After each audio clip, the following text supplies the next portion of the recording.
Un petit mot de prière avant de commencer. Dieu bien-aimé, nous sommes reconnaissants pour le temps que tu nous accordes pour parler un peu du troisième signe que tu as donné à Moïse. Nous t'invitons à nous aider pour cela, Père Céleste, parce qu'il est dit dans ta parole, sans moi, vous ne pouvez rien faire. Mais voilà qu'il est dit dans la même parole, avec Dieu nous ferons des exploits. Aide-nous, Père et bien-aimé, à être une bénédiction pour les autres. Alors nous demandons tout ceci pour ta gloire. Au nom de Jésus-Christ, Amen. Nous rappelons que nous avons commencé à parler de l'eau dans les récits bibliques. Selon la loi qui est dans les récits bibliques, l'eau représente le message de la croix ou aussi l'autel de la croix où va mourir le Messie. On ne peut pas parler de la mort du Messie à la croix sans parler du message de repentance du pécheur. C'est pourquoi nous avons dit que l'eau dans la Bible représente le message de la croix.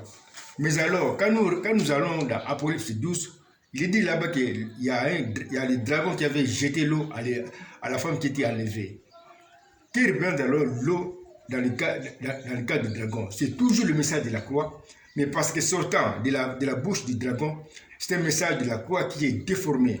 C'est pourquoi nous avons dit ici, l'eau jetée par le dragon dans Apocalypse 12 à la femme qui est enlevée, c'est le message de la croix, mais déformé par le dragon. Qui dira par exemple ceci? Le dragon dira ceci par exemple. On reprend ceci. Branham est mort à la croix. Je répète, le message du dragon qui est déformé. Branham est mort à la croix, c'est lui qui est Dieu qu'il faut adorer. Il faut alors se faire baptiser au nom de Branham, qui est mort à la croix. Ça, c'est le message de la croix, mais qui est déformé par la bouche du dragon. Voici maintenant ce que dit l'auteur. Voici maintenant ce que dit le signe de l'unité, qui est l'auteur de la Bible, l'ange du jugement qui m'enseigne. Voici ce qu'il dit, je vais lire ça. Je continue à te répéter ce que je t'avais dit avant depuis plusieurs années.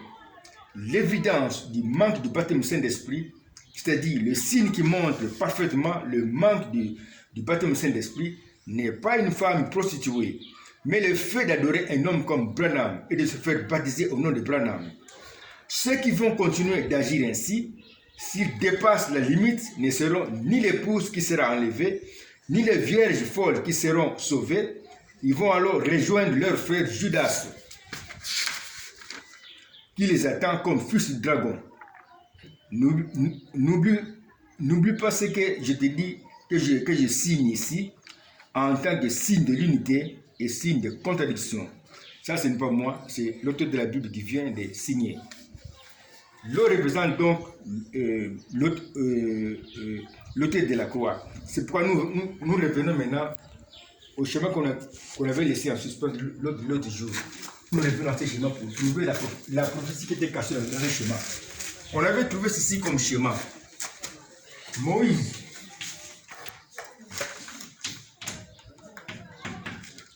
était lié à l'eau qui devait pousser. Parce qu'il s'est trouvé au même parce que pour pousser l'eau, Moïse devait d'abord entrer en contact avec l'eau.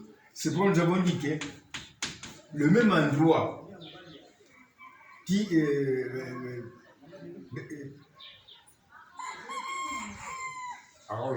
veux dire ceci.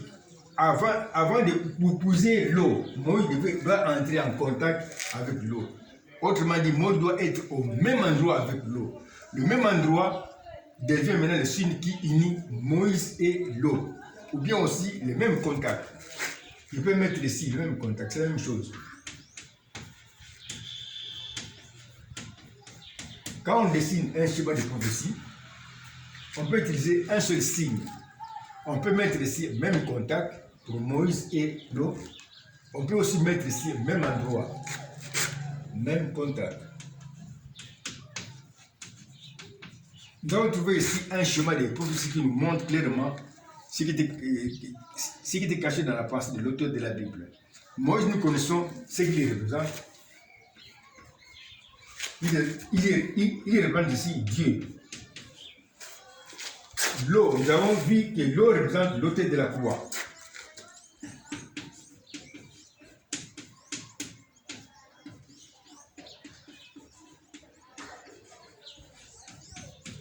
Quand alors Dieu a dit à Moïse d'aller puiser l'eau du Nil, qu'il va répandre, Dieu savait que Moïse va accomplir maintenant ce qui était dans sa pensée. Dans sa pensée, il y avait la promesse de Dieu qui sera placé comme un sacrifice à l'autel de la croix. Dieu sera placé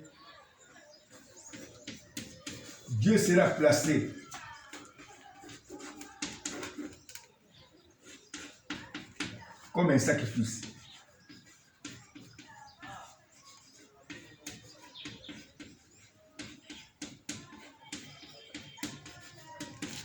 Voici la prophétie qui est donnée ici, dans ce chemin ici. Dieu qui est représenté par Moïse sera placé comme un sacrifice à l'autel de la croix, qui est représenté par l'eau. C'est ça la prophétie.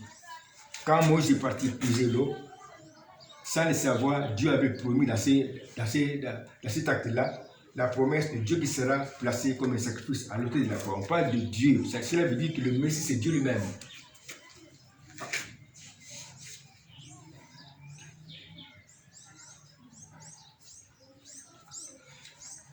Maintenant, on nous dit ici que Moïse devait répandre l'eau. L'eau va devenir le sang. Voilà un peu le mouvement prophétique de l'eau.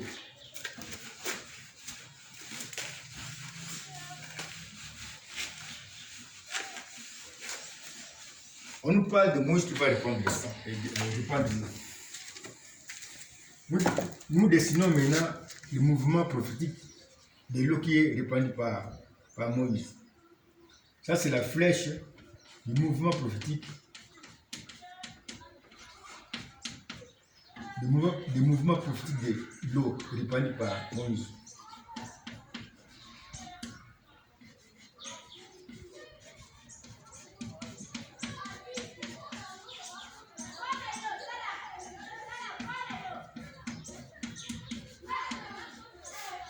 Moïse a posé l'eau dans le Nil. Puis il l'a répandue. Il va le répandre. Il va la répandre.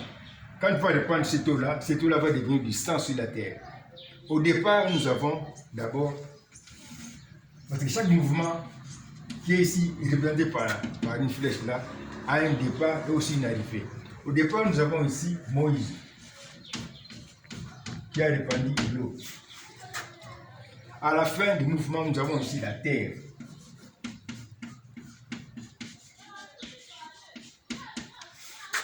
Mais qui a reçu le sang.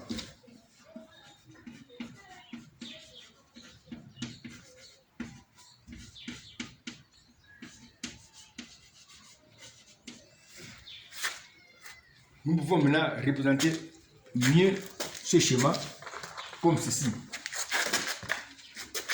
C'est la même chose. Ça, c'est le mouvement prophétique. Ça, c'est la flèche du mouvement prophétique de l'eau.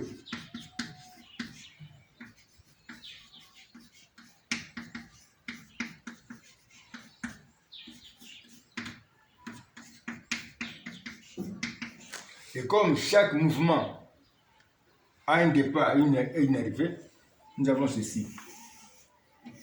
Au départ, nous avons Moïse. À l'arrivée, nous avons ici la terre. Mais la terre qui porte le sang, qui a reçu le sang, ou qui porte le sang.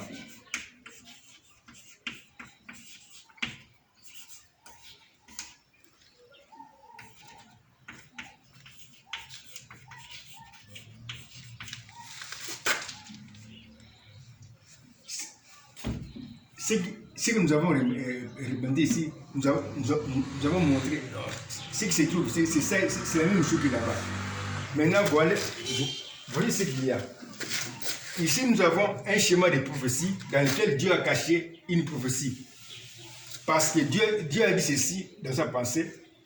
Chaque mouvement d'un personnage biblique crée une prophétie. Maintenant, allons chercher la prophétie qui est cachée dans ces mouvements. Ici, nous savons que c'est le mouvement de l'eau. L'eau qui est répandue. Nous avons ici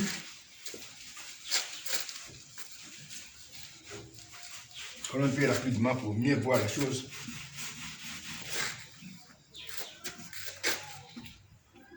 Nous avons ici Moïse et le mouvement qui se termine avec la terre qui a reçu le sang.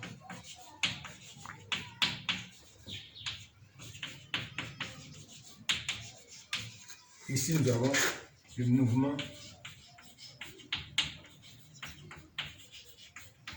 prophétique de l'eau.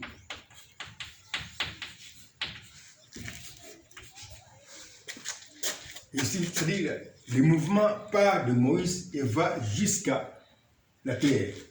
Maintenant, nous voyons dans ce mouvement que même l'eau se trouve dans ce mouvement. C'est pourquoi nous dessinons, disons, autrement le schéma là-bas. En faisant ceci, on met ici l'eau. L'eau qui est dans le mouvement, et puis nous avons ici la terre. Je fais ceci pour avoir une bonne expression de la pensée de Dieu. On peut aussi montrer ça autrement, mais ça c'est mieux. Ça c'est le chemin de prophétie qui est, disons, ça c'est le chemin du mouvement de l'eau qui part de Moïse jusqu'à la terre. Maintenant, dans ce chemin de mouvement, il y a une prophétie qui est cachée, que nous allons représenter maintenant. Nous avons ici Moïse, avec à sa droite le passé sur une de ligne qui est la même flèche, le mouvement. Même flèche de mouvement.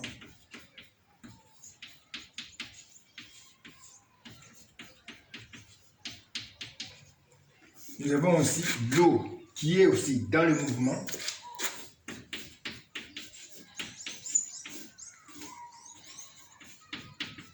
Même flèche. Et nous avons finalement la terre.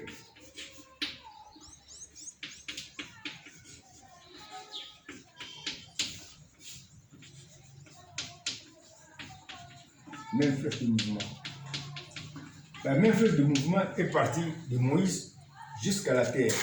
Dans cette flèche de mouvement, il y a aussi l'eau qui est en mouvement. C'est pourquoi nous avons compté l'eau ici comme un marié, comme un membre du chemin de prophétie qui a trois mariés. Ça, c'est le premier marié, le second marié, le troisième marié. Parce qu'un chemin de prophétie, c'est un chemin dans lequel il y a le mariage. C'est pourquoi on appelle ceci le personnage de l'unité, le personnage qui montre le mariage. Maintenant, quel représente maintenant ce chemin de prophétie? Ce chemin de prophétie nous représente, disons, une prophétie que Dieu avait écrite dans sa pensée, que nous allons maintenant lire. Nous savons qu'ici, Moïse représente Dieu.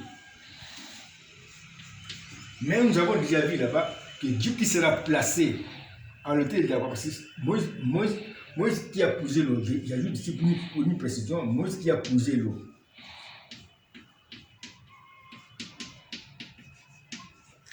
Moïse qui a posé l'eau est entré en contact avec l'eau qui représente l'autel de la croix, veut seulement dire ceci. Dieu qui sera placé à l'autel de la croix,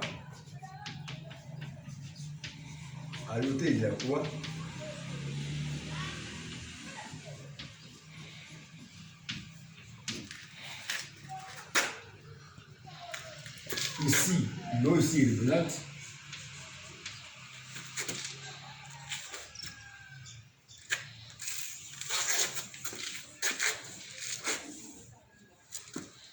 Dieu qui sera placé à l'autel de la croix va répandre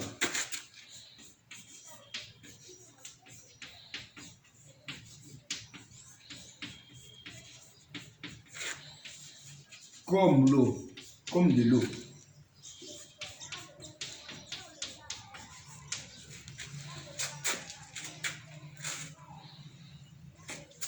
Le sang.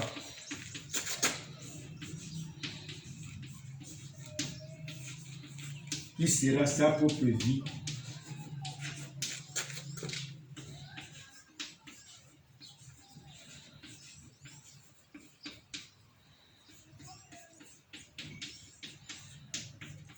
Qu'il va donner à l'homme. À l'homme qui est regardé par la terre. La terre ici, qui a reçu, la terre qui a reçu le sang,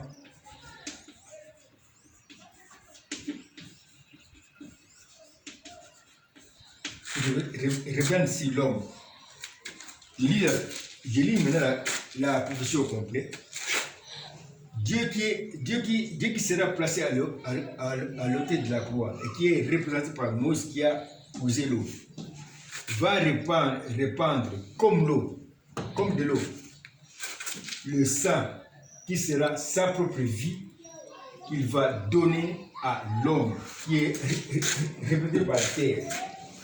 Quel homme? L'homme qui va croire que s'il a reçu la vie, c'est parce que Christ a été placé à la croix. Une question se pose ici. Mais quel homme? Quel homme?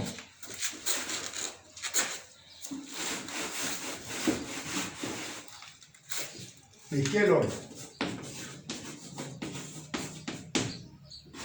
On répond à la question. L'homme qui va croire comme la terre,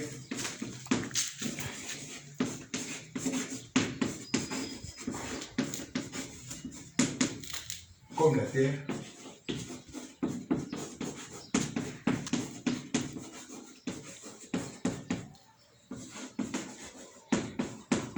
que s'il a réussi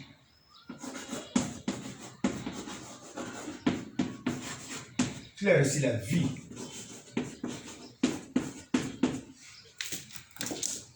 qui est représenté par le sang,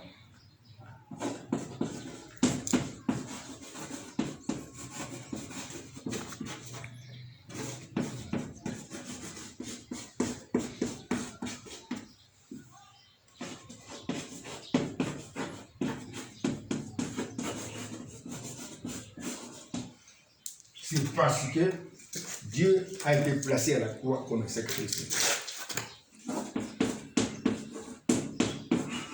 C'est parce que Dieu le Messie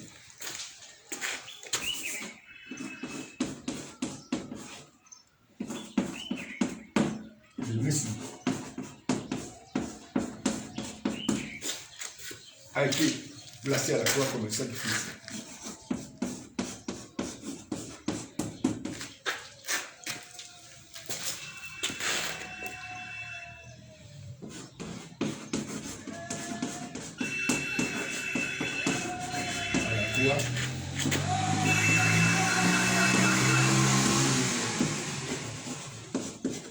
Comme un sacrifice.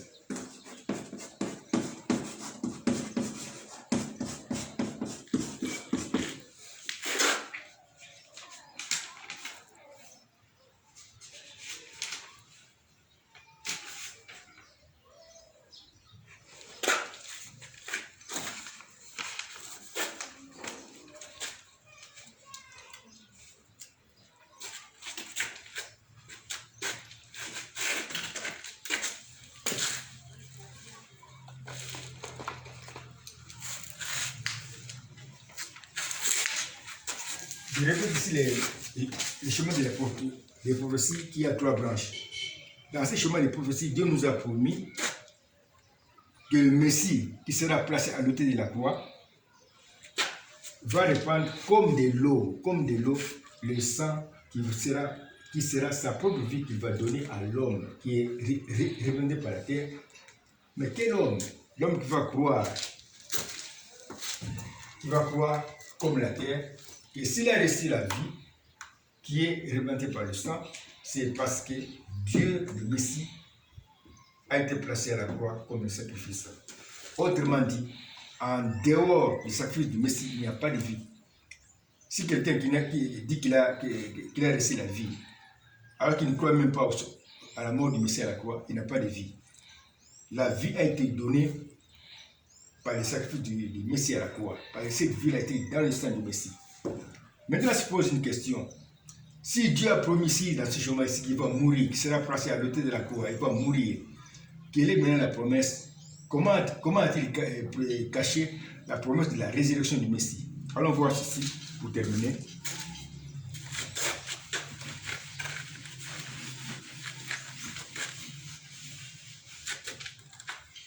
La promesse de la résurrection du Messie.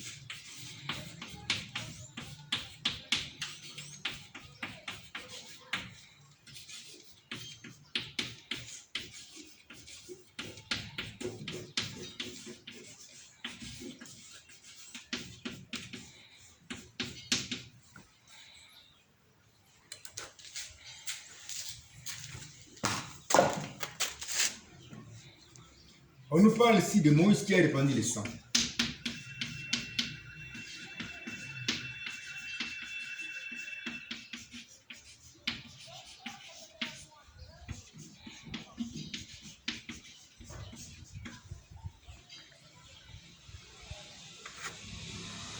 Et qui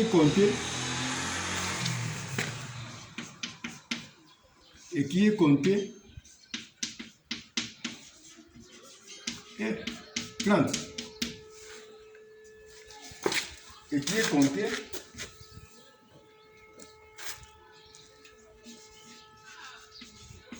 comme Messie déjà mort.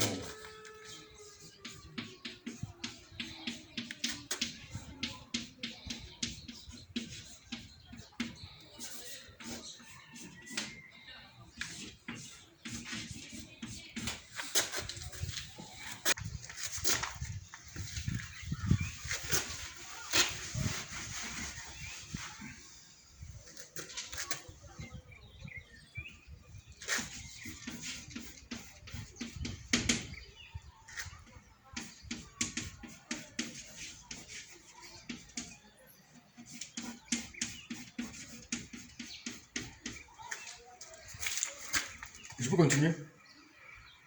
On nous parle ici de Moïse qui a répandu le sang et qui est compté comme Messie déjà mort dans la pensée de l'auteur de la Bible. Dans sa pensée, pour lui, on va continuer prochainement. C'est pas un problème. Ici, hein?